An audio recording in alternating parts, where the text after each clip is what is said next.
السلام علیکم ورحمۃ اللہ وبرکاتہ۔ بسم اللہ الرحمن الرحیم، والصلاة والسلام علی سیدنا و مولانا محمد وعلی آلہ وصحبہ اجمعین، اما بعد۔ فاعوذ باللہ من الشیطان الرجیم، بسم اللہ الرحمن الرحیم۔ یا ایہا الذین آمنوا کتب علیکم الصیام کما کتب علی الذین من قبلکم لعلکم تتقون۔ اللہ کا لاکھ لاکھ شکر ہے، احسان ہے کہ رمضان شریف کے پہلے 10 دن اللہ تعالیٰ نے عافیت سے گزروا دیے۔ جن بھائی بہنوں نے روزے رکھے اللہ انتہائی قبول فرمائے، تراویح پڑھی اللہ قبول فرمائے۔ جن بھائی بہنوں کی بیماری کی وجہ سے چھوٹ گئے اللہ ان کو صحت کاملہ نصیب فرمائے۔ جن کے سستی کی وجہ سے چھوٹ گئے اللہ تعالیٰ ان کو اپنے خزانوں سے توبہ کی توفیق عطا فرمائے اور ان کی اس کمی کو بھی اللہ تعالیٰ معاف فرمائے۔ تو سب کے لیے دعا کرتے ہیں۔ تو اللہ تعالیٰ نے رمضان المبارک کا مہینہ، علماء ایک جگہ میں نے پڑھا تھا، یہ حدیث تو نہیں ہے، ویسی بعض علماء کا قول ہے کہ رمضان المبارک کی 12 مہینوں میں وہ فضیلت اور انفرادیت ہے جیسے یوسف علیہ السلام کی 12 بھائیوں میں، یوسف سمیت 12 بنتے تھے، تو جیسے ان 12 بھائیوں میں یوسف علیہ السلام ایک نمایاں حیثیت رکھتے تھے، اسی طرح ان 12 مہینوں میں رمضان المبارک اپنی ایک انفرادی حیثیت رکھتا ہے کہ کتنی بڑی فضیلت کی بات ہے کہ جنت کے دروازے کھول دیے جاتے ہیں، جہنم کے دروازے بند کر دیے جاتے ہیں، اللہ کا عرش پہلے آسمان پر آ جاتا ہے اور پکار ہوتی ہے، کوئی مانگنے والا ہے، کوئی توبہ کرنے والا ہے، کوئی بخشش چاہنے والا ہے، اور ایک فرشتہ پکارتا ہے نیکی کے چاہنے والے آگے بڑھ، اور دوسرا فرشتہ پکارتا ہے برائی کے کرنے والے پیچھے ہٹ اور بس کر۔ اللہ نے اس رمضان کی ایک اور بھی بڑی خوبصورت فضیلت رکھی ہے کہ اس میں جس کا انتقال ہو جائے، دوزخ کے دروازے تو بند ہیں اور قبر میں حساب بھی نہیں ہوتا، منکر نکیر بھی نہیں آتے، اگر وہ ایمان پہ اس کا خاتمہ ہوا ہے تو وہ کتنا ہی ہماری نظروں میں غلط آدمی ہو لیکن اللہ کے ہاں اس کی بخشش ہو جاتی ہے۔ تو اللہ نے 10 دن گزروا دیے، اس کا لاکھ لاکھ شکر ہے، احسان ہے۔ باقی 20 دن ہیں، اور پہلا جو 10 دن ہوتے ہیں وہ رحمت کے ہوتے ہیں، اور دوسرے 10 دن وہ بخشش کے ہوتے ہیں، اور تیسرے جو 10 دن ہیں وہ جہنم سے خلاصی اور جہنم سے نجات کے ہوتے ہیں۔ اس رمضان کے ہر لمحے کو اللہ تعالیٰ نے کہا ایام معدودات، یہ اس میں ہم سب کہتے ہیں یار ابھی تو رمضان آیا تھا اور گزر گیا، ایام معدودات میں اللہ تعالیٰ نے کہا یہ تو تھوڑے سے دن ہے، تمہیں گزرنے کا پتہ بھی نہیں چلے گا۔ روزہ تو بنو اسرائیل کا تھا جو افطاری سے افطاری تھا، 24 گھنٹے کا روزہ تھا، اور بیویاں بھی ان پر حرام ہوتی تھی۔ اللہ نے ہمارے لیے تو آسانی فرما دی ہے، افطاری اور سحری رات اللہ تعالیٰ نے ہر حلال کو حلال کر دیا۔ تو میرے بھائی بہنوں، میرے عزیزوں، میرے پاکستانی بہن بھائیوں، میں پوری امت مسلمہ سے بات کرنے کی نیت کرتا ہوں کہ ہر آنے والا دن ہماری زندگی کو کاٹ کے لے جا رہا ہے اور ہم تیزی سے اللہ کی طرف بڑھ رہے ہیں۔ افلا، ایک حدیث یاد آ گئی زمانے کے بعد، انکم فی زمان ہدنا وان السیر بکم لسریع افلا ترون الی اللیل والنہار یقربان کل بعید ویبلیان کل جدید ویاتیان بکل موعود۔ قال مقداد رضی اللہ تعالی عنہ والحزن یا رسول اللہ، قال دار بلاء وانقطاع، وإذا التبست عليكم الأمور كقطع الليل المظلم فعليكم بالقرآن فإنه ماحل مصدق وشافع مشفع، من جعله أمامه ساقه إلى الجنة ومن جعله خلفه ساقه إلى النار، أو كما قال عليه الصلاة والسلام۔ میرے نبی نے فرمایا کہ تم ہدنہ کے زمانے میں ہو، تم دیکھتے نہیں ہو کہ دن رات کتنی تیزی سے آنے والے وقت کو قریب لا رہے ہیں، اور تیزی کے ساتھ وہ ہماری جوانی کو بڑھاپے کی طرف تبدیل کر رہے ہیں، اور تیزی کے ساتھ اللہ کے وعدے کو قریب لا رہے ہیں، یعنی قیامت، اور قیامت کے بعد حساب کتاب۔ تو مقداد رضی اللہ تعالیٰ نے پوچھا یا رسول اللہ ہدنہ کیا ہے؟ تو آپ نے فرمایا مصیبتوں کا گھر اور مٹ جانے والا گھر، یہ ہے ہدنہ، یعنی یہ دنیا۔ تو جب ایک ایسا وقت آئے تم پر کہ ہر چیز تمہارے اوپر کھل نہ سکے اور اندھیرا چھا جائے، تمہیں سمجھ میں نہ آئے میں اب کیا کروں، کدھر جاؤں، فعلیکم بالقرآن، تو تم قرآن کو مضبوطی سے تھام لینا، کہ یہ وہ جھگڑا کرنے والا ہے جس کا جھگڑا اللہ تسلیم کرے گا، وہ سفارشی ہے جس کی سفارش اللہ تسلیم کرے گا، جو اسے آگے رکھے گا یہ اسے جنت میں پہنچائے گا، جو اسے پیچھے رکھے گا یہ اسے دھکا دے کے جہنم میں گرائے گا۔ تو اللہ تعالیٰ نے ہماری خوش قسمتی کہ ہمیں قرآن دیا جو آج تک محفوظ ہے، اس کا ایک ایک لفظ محفوظ ہے، اس کے زیر زبر تک محفوظ ہیں۔ تو باقی کتابیں تو تبدیل ہو گئیں، ان کے ترجمے ہو گئے، لیکن قرآن ایک ایسی کتاب ہے جو دنیا میں سب سے زیادہ پڑھی جاتی ہے، یاد کی جاتی ہے۔ کتنا بڑا معجزہ ہے کہ چھوٹا سا بچہ پاکستانی جس کو پتہ بھی نہیں کہ میں کیا پڑھ رہا ہوں، 7 سال کی عمر میں وہ قرآن یاد کر لیتا ہے، اور 70 سال کی عمر میں بھی یاد کر لیتا ہے۔ تو میرے بھائی بہنوں، یہ ہے اللہ کا پیغام، ہم نے اللہ کے بندوں کو جا کر سنانا ہے کہ اس مختصر زندگی میں ہم اللہ کو مان لیں۔ اور اللہ نے ہمیں امت وسط بنایا ہے، وَكَذَلِكَ جَعَلْنَاكُمْ أُمَّةً وَسَطًا، نہ ہمارے اندر زیادتی اللہ چاہتا ہے نہ کمی چاہتا ہے۔ زیادتی اور کمی سے مراد ہے کہ عبادات میں اتنا کھب جانا کہ دنیا ہاتھ سے چلی جائے، یا دنیا میں ایسے کھب جانا کہ آخرت ہاتھ سے چلی جائے، اللہ نے یہ ہمارے لیے نہیں بنایا۔ كَذَلِكَ جَعَلْنَاكُمْ أُمَّةً وَسَطًا، تم اعتدال کی امت ہو۔ تو عبادت کرتے کرتے دل میں ایک تکبر سا آ جاتا ہے، اور آدمی نہ داڑھی والا آدمی کسی کلین شیو کو دیکھتا ہے تو ایک لاشعوری کراہت اس کے دل میں پیدا ہو جاتی ہے۔ برقع والی پردہ خاتون جب کسی بے پردہ عورت کو دیکھتی ہے تو اس کے دل میں ایک لاشعوری کراہت اور ایک لاشعوری اس کی کمی پیدا ہو جاتی ہے۔ ایسے ہم کسی کو کمیوں کا، نمازی آدمی بے نمازی کو دیکھتا ہے۔ تو میرے بھائی بہنوں، اپنے روزوں کی حفاظت کرو، اپنی عبادات کی حفاظت کرو، سب کے عیب دیکھنے سے اپنے آپ کو اندھا کر لو، اور سب کی برائی سننے سے اپنے آپ کو بہرا کر لو، اور سب کی برائی بولنے سے اپنے آپ کو گونگا کر لو، تو اللہ کی قسم آپ کا دل سورج کی طرح روشن ہو جائے گا۔ اب وہ فرید الدین عطار رحمۃ اللہ علیہ کا ایک شعر ہے، لب بند و چشم بند و گوش بند گرنہ بینی نور حق برما بخند، اپنی آنکھوں کو روک لے غلط دیکھنے سے، اپنے کانوں کو روک لے غلط سننے سے، اپنی زبان کو روک لے غلط بولنے سے، پھر اگر تیرا دل روشن نہ ہو تو مجھے آ کے پکڑ لینا۔ تو ہمارے معاشرے میں ماشاءاللہ عبادات بہت ہیں، لیکن اس کی حفاظت بہت کم ہے۔ ایک غیبت کا بول سارے دن کے روزے کو لے کے چلا جاتا ہے، ایک حقارت کی نظر وہ سارے دن کی بھوک اور پیاس کو لے کے چلی جاتی ہے۔ عیسیٰ علیہ السلام تشریف لے جا رہے تھے، ان کے ساتھ ان کے صحابہ تھے، اوپر پہاڑ کی چوٹی پہ ایک ڈاکو رہتا تھا۔ تو اس نے جب عیسیٰ علیہ السلام کو دیکھا تو اسے ندامت ہوئی، اور اس نے وہیں بیٹھ کے توبہ کی، یا اللہ آج کے بعد میں توبہ، میں کوئی ڈاکہ نہیں ڈالوں گا، اور میں تیرے نبی کے ساتھ رہوں گا۔ نیچے آیا اور ساتھ چلنے لگا۔ تو عیسیٰ علیہ السلام کے صحابہ میں سے ایک کی ایسے نظر پڑی، اور تو اس کو یوں دیکھا، کہاں صرف اتنا کہا حقارت سے، مطلب یہ تو ادھر کدھر آ گیا؟ تو اسی وقت جبریل اترے اور انہوں نے کہا کہ اے روح اللہ، اللہ تعالیٰ فرما رہے ہیں آپ کے پیچھے 2 آدمی ہیں، ایک آپ کا صحابی ہے اور ایک میرا بندہ ہے گناہگار۔ تو آپ ان دونوں سے کہیں کہ فَلْيَسْتَأْنِفِ الْعَمَلَ، کہ دونوں کے دونوں نئے سرے سے اپنے عمل کو، زندگی کو شروع کریں۔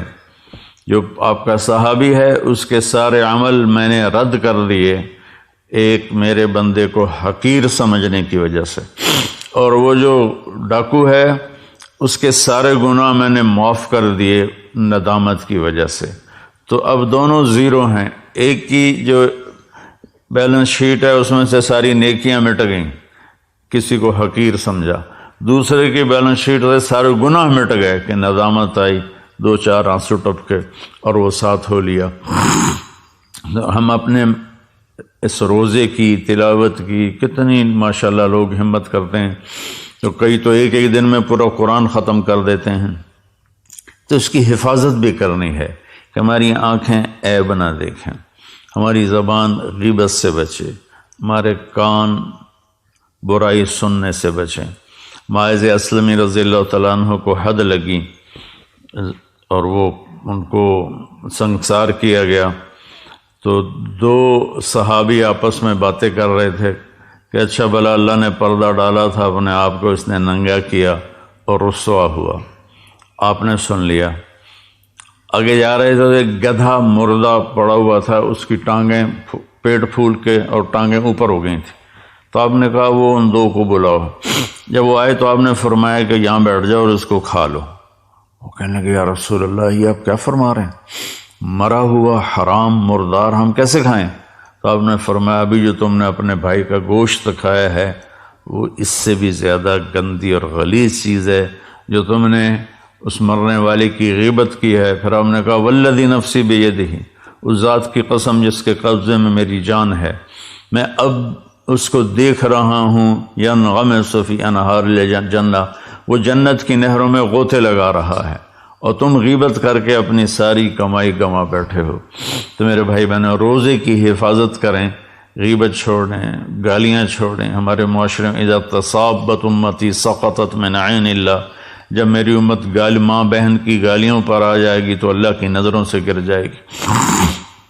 تو مہربانی کر کے ہم اپنی زبان کو میٹھے بول سے سجائیں، جو ہماری برائی کرے ہم اس کی اچھائی کریں، جو ہمیں گھٹیا سمجھے ہم اسے اچھا سمجھیں، جو زیادتی کرے ہم اسے معاف کریں۔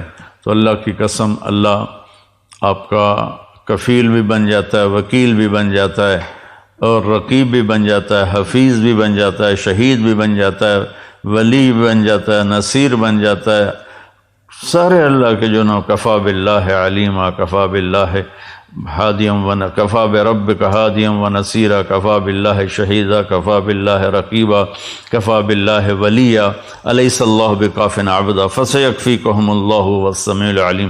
ان ساری آیات کا خلاصہ کرو تو اللہ کہتا میں تیرے ساتھ ہوں۔ کس وقت؟ ہم صرف یہ 1، 2 اور 3، بس آج کے میرے پیغام میں یہ ایک چھوٹی سی گزارش ہے، 1، 2، 3۔ اس نظر سے غلط نہ دیکھو، ایک غلط نظر اندر کو برباد کر دیتی ہے، تباہ کر دیتی ہے۔ ان کانوں سے غلط نہ سنو، اس زبان سے غلط نہ بولو۔ ہو جائے تو پریشانی کی بات نہیں ہے، اگر ہو جائے، نظر غلط اٹھ جائے، زبان غلط بول جائے، کان غلط سن جائیں تو گھبرانے کی بات نہیں ہے، ہم اسی وقت توبہ کریں گے، اللہ اسی وقت معاف کر دے گا۔ ابھی ایک نوجوان کا فون آیا تھا، کہا کہ میری زندگی بڑی غلط ہے، بہت خراب ہے، میں توبہ کرنا چاہتا ہوں۔ میں ایک مولانا کے پاس گیا تھا کہ کیا میری توبہ قبول ہو سکتی ہے؟ انہوں نے کہا دفع ہو جا، تیرے منہ پہ داڑھی تو ہے نہیں، تو توبہ کرنے کیا آیا ہے؟ تو وہ کہنے لگا میں نے خودکشی کا ارادہ کر لیا کہ زندگی سے تو موت ہی بہتر ہے۔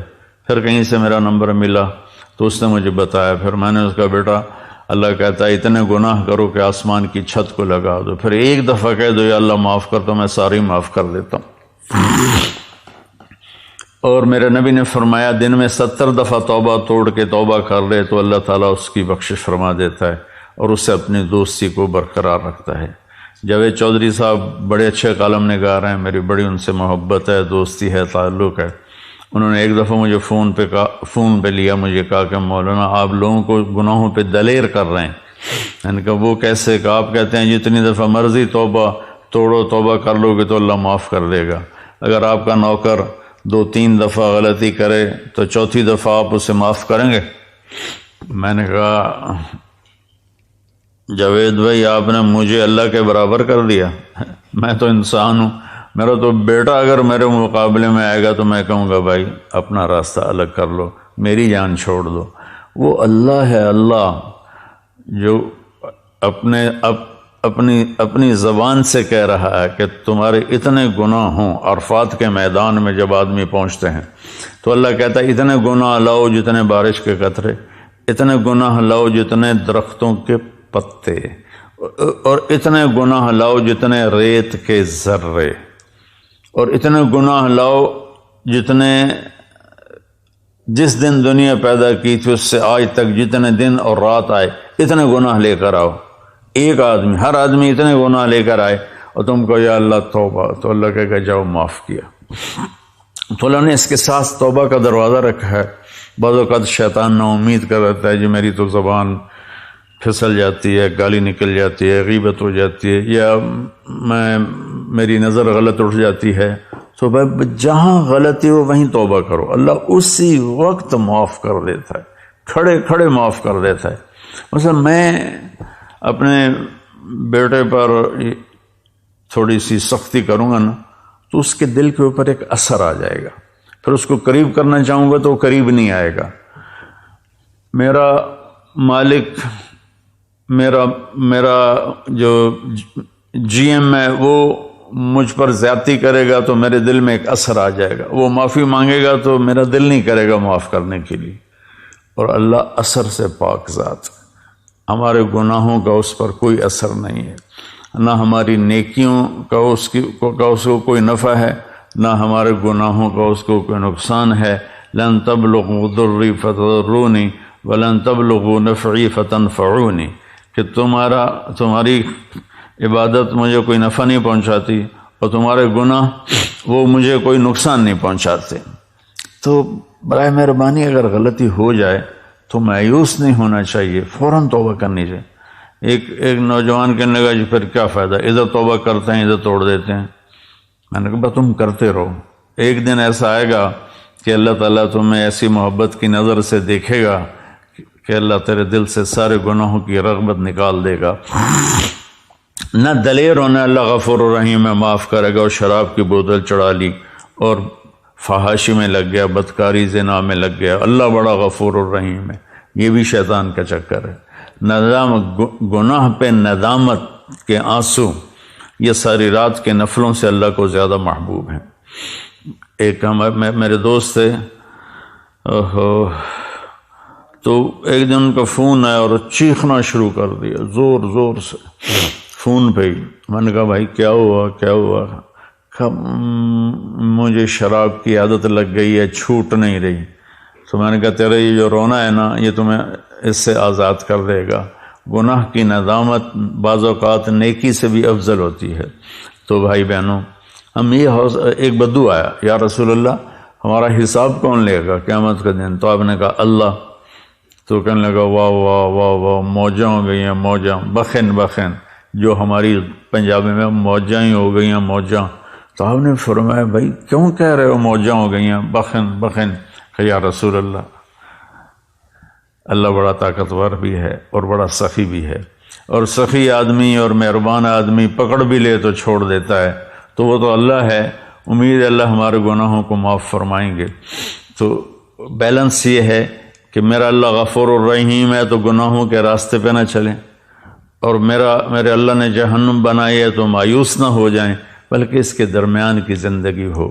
کوشش کریں زبان غیبت سے پاک ہو جائے، چغلی شکایت سے پاک ہو جائے، کسی کا عیب نہ بتاؤ، اللہ آپ کے عیب چھپا دے گا۔ ایک صحابی نے عرض کیا رسول اللہ میں چاہتا ہوں میرے عیبوں کا کسی کو پتہ نہ چلے، تو آپ نے فرمایا استر عیوب اخوانک یسترک ربک یوم القیامہ، تو اپنے مسلمان بھائیوں کے عیبوں پہ پردہ ڈال، اللہ تیرے اوپر پردہ ڈال دے گا اپنی رحمت کا۔ تو اپنی ہر عبادت کو محفوظ کرنے کے لیے یہ 3 چیزیں ہیں، ایک ہماری زبان صحیح چلے، ایک ہماری آنکھ صحیح دیکھے، ایک ہمارے کان صحیح سنیں، تو ہر عبادت محفوظ ہو جائے گی۔ اور اللہ تعالیٰ کو زیادہ عبادت نہیں چاہیے، عبادت کی کثرت مطلوب ہی نہیں ہے۔ لِيَبْلُوَكُمْ أَيُّكُمْ أَحْسَنُ عَمَلًا، کہ ہم یہ دیکھنا چاہتے ہیں تم میں سے خوبصورت عمل کون کرتا ہے۔ میرے بھائی بہنوں، اللہ یہ نہیں چاہتا ساری رات مصلی بچھا کے بیٹھے رہو اور عشاء کے وضو سے فجر کی نماز پڑھو، یہ اللہ نہیں چاہتا۔ اگر چاہتا ہوتا تو میرے نبی اپنے 23 سال نبوت کے عشاء کے وضو سے فجر کی نماز پڑھتے، اور مسلسل روزے رکھنا اللہ نہیں چاہتا۔ اگر یہ ہوتا تو اللہ کا نبی مسلسل روزے رکھتا۔ ہمارے ایک ساتھی تھے، فوت ہو گئے، اللہ ان کی بخشش کرے، وہ 30 سال مسلسل روزے رکھے روزانہ سوائے عیدین۔ پھر ان کے مزاج میں اتنی شدت آ گئی، اتنی سختی آ گئی کہ وہ ایک دفعہ میرے ساتھ چلے میں تشریف لے گئے تھے، میری انہوں نے وہ دھلائی کی کہ مجھے آج تک اس کی کڑواہٹ یاد ہے کہ وہ مزاج ان نیچرل ہو جاتا ہے۔ 3 صحابہ آئے، حضرت عائشہ سے پوچھا کہ اللہ کے نبی گھر میں کیا کرتے ہیں؟ کہ وہ سوتے بھی ہیں، جاگتے بھی ہیں، اپنی بیویوں کے پاس بھی ہوتے ہیں اور اپنے گھر کے کام بھی کرتے ہیں، اور نفل بھی پڑھتے ہیں، آرام بھی کرتے ہیں۔ تو انہوں نے کہا یار وہ تو اللہ کے نبی ہیں، بخشائے، ہمیں تو کچھ اس سے زیادہ کرنا چاہیے۔ تو ایک نے کہا میں ساری زندگی پوری رات عبادت کروں گا، دوسرے نے کہا میں ساری زندگی روزے رکھوں گا، تیسرے نے کہا میں ساری زندگی شادی نہیں کروں گا۔ تو اللہ کے نبی کو پتہ چلا تو آپ نے تینوں کو بلا لیا، آپ نے فرمایا مجھ سے زیادہ اللہ سے ڈرتے ہو، مجھ سے زیادہ تمہیں اللہ کا پتہ ہے۔ میں اللہ کا نبی ہوں، میں کھاتا بھی ہوں، میں روزہ بھی رکھتا ہوں، میں افطار بھی کرتا ہوں، میں سوتا بھی ہوں، میں نفل بھی پڑھتا ہوں، میں اپنی بیویوں کے پاس بھی جاتا ہوں اور اللہ کو بھی یاد کرتا ہوں۔ کیا تم مجھ سے زیادہ عبادت گزار بننا چاہتے ہو؟ میری امت میں رہبانیت نہیں ہے، میری امت میں رہبانیت نہیں ہے۔ اعتدال والی زندگی اللہ کو پسند ہے۔ ساری دنیا کے اولیاء کرام شیخ عبد القادر جیلانی بن جائیں اور پھر وہ سارے ایک صحابی کے برابر ہونا چاہیں تو کسی صحابی کے برابر نہیں ہو سکتے جن کو اللہ کے نبی کی صحبت نصیب ہوئی۔ تو اسلام ایک معتدل زندگی پیش کرتا ہے۔ یہ اس قسم کے واقعات کتابوں میں ہیں۔ 40 سال عشاء کے وضو سے فجر کی نماز پڑھی اور ساری زندگی ایک میں پڑھ رہا تھا، میں نے 1 سال کھایا پیا نہیں، 1 سال پیا کھایا نہیں، 1 سال نہ کھایا نہ پیا۔ یہ اسلام تو ہمارے پیش کرنے کا نہیں ہے۔ اسلام تو ایک خوبصورت زندگی پیش کرتا ہے۔ ولایت کا مقام عبادت سے نہیں ہوتا ہے، ولایت کا مقام اللہ کے بندوں کے سامنے جھکنے سے ملتا ہے، تواضع اور عاجزی سے ملتا ہے۔ تو ہم اپنے اسلام کو اللہ نے ہمیں معتدل اسلام دیا، اپنے بچوں پر بھی سختی سے نافذ نہ کریں۔ تو بھائی بہنوں، اعتدال سے چلنا اور اللہ کے سامنے سر جھکانا، اور یہ نظریں، یہ زبان، یہ کان، اس کو آپ محفوظ کر لیں۔ اس نے میرے ساتھ یہ کیا، آپ نے کہا چلو درگزر کرو، تو پھر آپ دیکھو گے اللہ تعالیٰ آپ کی زندگی میں کیسے بہار لاتا ہے۔ السلام علیکم۔